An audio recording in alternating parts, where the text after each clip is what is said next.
नमस्कार। आज के सेशन में हम बात करेंगे सी प्रोग्राम के स्ट्रक्चर के बारे में। क्या आपने कभी सोचा है कि जो भी हम कोड लिखते हैं उसका हर एक हिस्सा क्या क्या चीज़ रिप्रेजेंट करता है। हम सिर्फ रटी रटाई चीज़ पे बात करते हैं। हमें सिर्फ बताया जाता है कि प्रोग्राम को जब आप स्टार्ट करते हैं तो हैश इंक्लूड stdio.h लिखते हैं, उसके बाद मेन पे आते हैं। लेकिन हमने कभी ये जानने की कोशिश नहीं करी कि ये हर एक स्ट्रक्चर में क्यों ऐसा लिखा जाता है और उसके पीछे क्या कारण होता है। ठीक है, तो आज हम ये इस वीडियो में यही सीखेंगे कि जो भी हमारे कंप्यूटर में जो सी प्रोग्राम का स्ट्रक्चर होता है वो कैसे होता है। तो जब हम सी प्रोग्राम के स्ट्रक्चर की बात करते हैं तो सी प्रोग्राम का स्ट्रक्चर हमारा बेसिकली 6 सबसे जरूरी पार्ट्स में बटा होता है। सबसे पहले हमारा आता है डॉक्यूमेंटेशन सेक्शन, फिर होता है लिंक सेक्शन, फिर होता है डेफिनेशन सेक्शन, फिर होता है ग्लोबल डिक्लेरेशन, फिर मेन, और फिर लास्ट में होता है हमारा सब प्रोग्राम। मैं एक लाइव एग्जांपल से भी आपको इसको समझाने की कोशिश करूंगा और बेसिकली हम बहुत अच्छे ढंग से इसको समझेंगे। ठीक है, तो साथ में ये भी देखेंगे कि भाई कौन सी बड़ी गलतियां हैं जो हम इसमें अक्सर करते हैं और हमें क्या क्या अवॉइड करना है। ठीक है, तो सबसे पहले आप ये समझे कि जब कभी भी आप अपना घर बनाते हैं तो आप ये डिसाइड करते हैं कि हमारी किचन किधर होनी है, बाथरूम किधर होना है, बेडरूम किधर होना है, ड्राइंग रूम किधर होना है। तो सारी चीजें हम डिफाइन करते हैं। वही हालात हमारे सी प्रोग्राम के साथ होते हैं जिसमें हम ये डिफाइन करते हैं कि यदि किसी भी प्रोग्राम में वेरिएबल डिक्लेयर करना है तो वो कहाँ पे डिक्लेयर होगा, प्रोग्राम का एग्जीक्यूशन कहाँ से शुरू होगा, कमेंट देना है तो कहाँ से होगा, यदि कोई ग्लोबल वेरिएबल डिक्लेयर करना है तो वो कहाँ पे होगा। तो ये सारी की सारी जो चीजें हैं इसको समझते हैं कि कौन सी चीज कहाँ पे करते हैं और किस स्ट्रक्चर को किस नाम से हम जानते हैं। ठीक है, तो चलिए आइए शुरुआत करते हैं सेशन में। देखो, सबसे पहले जो हमारा पार्ट होता है वो होता है हमारा डॉक्यूमेंटेशन सेक्शन। ठीक है, डॉक्यूमेंटेशन सेक्शन एक ऐसा पार्ट है जो सिर्फ हमारे लिए है। ठीक है, मतलब इसके अंदर आप जो भी लिखते हैं, ठीक, आप इसके अंदर जो भी लिखते हैं वो कंपाइलर उसको रन नहीं कराता है। ठीक है, इसके अंदर जो भी आप लिखते हैं वो कंसीडर होता है आपके कमेंट के तौर पे। यानी कि आप जब भी 2 से स्लैश स्पेस लगाते हैं, ठीक है, तो आप इसके अंदर जो भी लिखेंगे वो आपका होता है सिंगल लाइन कमेंट। लेकिन आपके पास यदि स्ट्रक्चर कुछ ऐसा है, आपने स्टार बनाया, यहाँ पे कुछ लिखा, फिर यहाँ पे आपने स्टार बनाया और फिर इसको बंद कर दिया, तो इस दोनों के बीच में आप जो कुछ भी लिखेंगे वो आपका होता है मल्टी लाइन कमेंट। ठीक है, यानी कि बेसिकली आप ये मान के चलिए कि हमने कोई कोड लिखा और उस कोड को हम 6-7 महीने बाद खोल रहे हैं। ठीक है, हमें नहीं पता कि वो कोड किस चीज का था। ठीक है, हमें ये मालूम नहीं कि वो कोड किस चीज का था, तो हम उसको ऊपर ही डॉक्यूमेंट कर देते हैं, डिफाइन लिख देते हैं कि भाई ये जो प्रोग्राम है ये किसी स्पेसिफिक चीज का है। जैसे यहाँ पे हमने ये प्रोग्राम लिखा और हमने यहाँ पे कमेंट का यूज करते हुए सिंगल लाइन कमेंट में लिख दिया प्रोग्राम नेम सिंपल कैलकुलेटर। तो हमें ये पूरा देखने का, इसके लॉजिक, इसके कॉन्सेप्ट देखने की जरूरत नहीं पड़ी। हमने यही से समझ लिया कि ये किसी एक कैलकुलेटर का प्रोग्राम है। ठीक है, तो ये बेसिकली कंपाइलर के लिए नहीं होता है, ये एग्जीक्यूट नहीं होता है, ये सिर्फ हमारे समझने के लिए होता है और कि ये किस चीज का प्रोग्राम है। और ये सबसे पहला सेक्शन होता है किसी भी चीज को डिफाइन करने के लिए। ठीक है, क्लियर है बात? ठीक, तो कोई स्ट्रक्चर में आपका ये जो कंपाइलर है इसको इस पार्ट को, इस स्ट्रक्चर को रन नहीं करता है। ठीक है, तो उसके बाद सेकंड आता है आपका लिंक सेक्शन। आप जनरली देखते हैं कि जब भी आप कोई प्रोग्राम शुरू करते हैं तो सबसे पहले आप लिखते हैं हैश इंक्लूड stdio.h और तमाम आप स्टैंडर्ड फाइल्स का, हेडर फाइल्स का आप यूज करते हैं। आप लिखते हैं stdlib.h, कभी कभी आप लिखते हैं string.h, ठीक है, कभी कभी आप लिखते हैं math.h। तो ये तमाम हेडर फाइल्स हैं जो हम हैश इंक्लूड के साथ यूज करते हैं। ठीक है, तो ये क्या है, ये है, जैसे आप इसको समझिए, हैश इंक्लूड stdio.h, ये क्या है, प्री प्रोसेसर डायरेक्टिव है। ठीक है, मतलब जैसे आप कोई प्रोग्राम लिख रहे हैं, प्रोग्राम को लिखते वक्त आप देखिए इस प्रोग्राम में आपने आगे यूज करा printf, आपने आगे यूज करा scanf। तो printf बेसिकली क्या है ये कंपाइलर को नहीं पता। ठीक है, तो printf से जुड़ी हुई जो भी फाइल्स हैं वो ऑटोमेटिकली इसमें हेडर फाइल आपके प्रोग्राम के साथ लिंक करा देता है।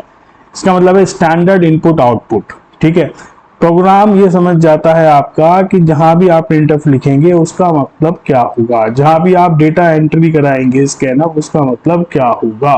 तो जितनी भी ये फाइल्स हैं, हर एक फाइल्स के अंदर जो भी ये लाइब्रेरीज है वो सारी की सारी आपके प्रोग्राम के साथ क्या हो जाती हैं, अटैच हो जाती है। हम कंपाइलर को बेसिकली पहले ये बोल देते हैं कि बॉस स्टैंडर्ड इनपुट आउटपुट की जो लाइब्रेरीज प्रोग्राम से आपने जोड़ दी है, ठीक है, क्योंकि आगे चल के जब हम प्रोग्राम में printf लिखेंगे तो उसमें कोई प्रॉब्लम नहीं होनी चाहिए, कोई एरर नहीं होनी चाहिए। उसकी जो भी चीजें हैं, जो भी लाइब्रेरीज है वो आप पहले से ही इसमें इंक्लूड कर दीजिए। तो जितनी भी प्री प्रोसेसर डायरेक्टिव्स होती हैं, जैसे हैश से शुरू होती है, यदि आप किसी भी प्रोग्राम में यूज कर रहे हैं तो आप उसको ऊपर सबसे पहले लिखते हैं, जिसको हम बोलते हैं लिंक सेक्शन। ठीक है, थर्ड पार्ट आपका होता है डेफिनेशन सेक्शन का। ठीक है, डेफिनेशन सेक्शन के अंदर आप कोई भी एक ऐसी वैल्यू डिफाइन कर देते हैं जिसको आप बार बार यूज कर रहे हैं। जैसे मान लीजिए मैं कोई एक प्रोग्राम बना रहा हूं जिसमें मुझे सर्कल का एरिया निकालना है और बार बार कहीं ना कहीं उस पाई का यूज करना पड़ रहा है, तो पाई की वैल्यू बार बार ना देके मैंने ऊपर ही डिफाइन कर दिया 3.14। ये मैक्रोज होते हैं। ठीक है, इनके बारे में विशेष तौर पे आगे चल के चर्चा होगी, लेकिन फिलहाल अब मैं आपको यहाँ पे बता दूं।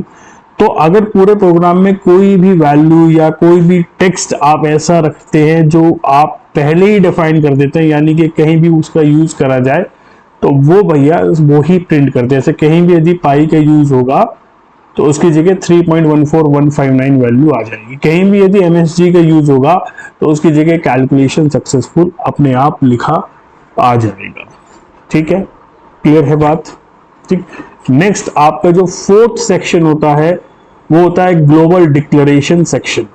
ठीक है, इस ग्लोबल डिक्लेरेशन सेक्शन में आप क्या करते हैं, हमने जो भी इंट मेन के ऊपर जो भी हम वैल्यू लिखते हैं, ठीक है, इंट मेन के ऊपर आप जो भी वैल्यू लिखते हैं, जो भी आप वैल्यू डिक्लेयर करते हैं, वो वैल्यू ग्लोबल वेरिएबल डिक्लेरेशन हो जाता है। मतलब आप प्रोग्राम के किसी भी पार्ट में उस वैल्यू का यूज कर सकते हैं। मैं प्रोग्राम में कहीं भी यदि बोनस वैल्यू आएगा ना तो मैं उसकी जगह 10 यूज कर सकता हूं।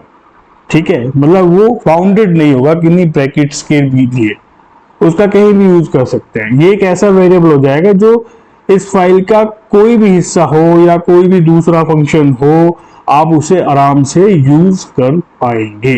यदि आप किसी एक स्पेसिफिक फंक्शन के अंदर वेरिएबल डिक्लेयर करते हैं तो वो वेरिएबल उस स्पेसिफिक फंक्शन के लिए होता है, लेकिन जब आप उसको ग्लोबली डिक्लेयर करते हैं तो ग्लोबली जैसा शब्द इंडिकेट कर रहा है, इसका मतलब हो जाता है आप उसको कहीं भी कैसे भी यूज कर सकते हैं। तो ये है आपका global declaration section.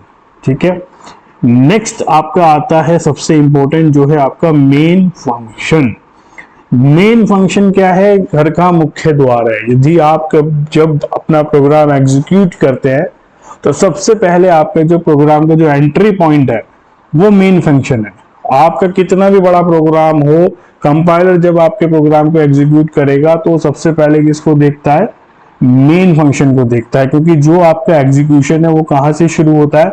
Main function से शुरू होता है। ठीक है, यदि प्रोग्राम में कहीं मेन फंक्शन नहीं है तो आपका प्रोग्राम रन नहीं होगा। ठीक है, मेन फंक्शन में आप जो पहले लिखते हैं, जैसे इंट मेन, इंट मतलब क्या है कि ये वैल्यू जो रिटर्न करेगा वो कौन सी करेगा? इंट करेगा। तो बेसिकली मेन फंक्शन होना किसी प्रोग्राम में बहुत जरूरी है। बिना मेन फंक्शन के आपका प्रोग्राम एग्जीक्यूट नहीं होता है। ठीक है, छठे नंबर पे देखिए वो है सब प्रोग्राम। यदि आप कोई भी अलग से कोई यूजर डिफाइंड प्रोग्राम या कुछ भी अलग से डिक्लेयर करते हैं तो आप इसका यूज यहाँ पे कर लेते हैं। ठीक है, ये मेन के बिल्कुल नीचे का हिस्सा होता है, और जहां जब आपने खुद के लिए बनाए एक्स्ट्रा फंक्शन जो भी होते हैं, जिन्हें हम यूजर डिफाइंड प्रोग्राम होते हैं, आगे चल के हम बात करेंगे फंक्शन जब पढ़ेंगे। ठीक है, छोटे प्रोग्राम्स होते हैं, ऑप्शनल होते हैं, तो ये जरूरी नहीं कि प्रोग्राम में हो। मेन फंक्शन एक ऐसी चीज है जो प्रोग्राम में होना बहुत जरूरी है। ग्लोबल डिक्लेरेशन में जरूरी नहीं कि प्रोग्राम में हो ही हो। ठीक है, लिंक सेक्शन ऐसा है जो प्रोग्राम में होना बहुत जरूरी है। इसके बिना, क्योंकि जो भी आपकी फाइल्स है, हेडर फाइल्स है, वो लाइब्रेरीज जैसे स्टैंडर्ड इनपुट लाइब्रेरीज हैं वो सब इंक्लूड नहीं हो पाती हैं, ठीक है। तो बहुत जरूरी है। डेफिनेशन सेक्शन का जरूरी नहीं कि प्रोग्राम में हो या नहीं हो, डॉक्यूमेंट सेक्शन का कोई जरूरत नहीं हो या नहीं हो, लेकिन एक ये स्ट्रक्चर है जो बेसिकली एक प्रोग्राम को डिफाइन करने के लिए यूज करा जाता है। जैसे अब आप देखिए, ये एक सिंपल कैलकुलेटर का प्रोग्राम था जिसको मैंने ऊपर डॉक्यूमेंट किया, सिंपल कैलकुलेटर, ताकि मैं इस प्रोग्राम को कभी भी खोलूं तो मैं ये आइडेंटिफाई कर सकूं। उसके बाद मैंने लिंक सेक्शन में डायरेक्टिव्स, प्री प्रोसेस डायरेक्टिव्स का यूज करा जो भी हैश से शुरू होती है। फिर मैंने कुछ आपके वेरिएबल्स को यहाँ पे ऑलरेडी वैल्यू दे दी, जैसे पाई को दे दिया 3.14, एमएसजी को दे दिया कैलकुलेशन सक्सेसफुल। फिर ग्लोबली एक वेरिएबल डिक्लेयर करा, बोनस वैल्यू 10, ठीक है। उसके बाद मेन फंक्शन एक ऐसा है जो कि हमारा इंपॉर्टेंट है, जहां से एंट्री शुरू होगी प्रोग्राम की, वहां पे हमने वेरिएबल डिक्लेयर करे। ये लोकल वेरिएबल हो गया। देखो अब क्योंकि आप ब्रैकेट्स के अंदर, इन ब्रैकेट्स के अंदर क्या कर रहे हो, इन ब्रैकेट्स के अंदर आपने क्या करा है, इन ब्रैकेट्स के अंदर आपने अपने प्रोग्राम के अंदर वेरिएबल डिक्लेयर करे हैं। तो ये इस प्रोग्राम, इस मेन फंक्शन के लिए वेरिएबल लोकल हो गए। आप इसी मेन फंक्शन के अंदर इनका यूज कर सकते हैं। जैसे ही खत्म हुआ फिर इनकी कोई अस्तित्व नहीं रह जाएगा। लेकिन जो ऊपर है ग्लोबल डिक्लेरेशन, उसमें बोनस वैल्यू 10, वो आप कहीं भी यूज कर सकते हो। ये पॉइंट है, ठीक है। तो आपने प्रिंट एफ करा, एंटर फर्स्ट नंबर। अब कंपाइलर समझ जाएगा कि प्रिंट एफ का मतलब क्या है, ठीक है, क्योंकि वो ऑलरेडी उसने लिंक सेक्शन से डायरेक्टिव्स में चीजें आपके फाइल में ऐड कर, आपके प्रोग्राम में ऐड कर दी है। स्कैनफ %d मतलब आपने इंटीजर वैल्यू के लिए %d आप फॉर्मेट स्पेसिफायर का यूज करते हैं, आगे चल के पढ़ेंगे।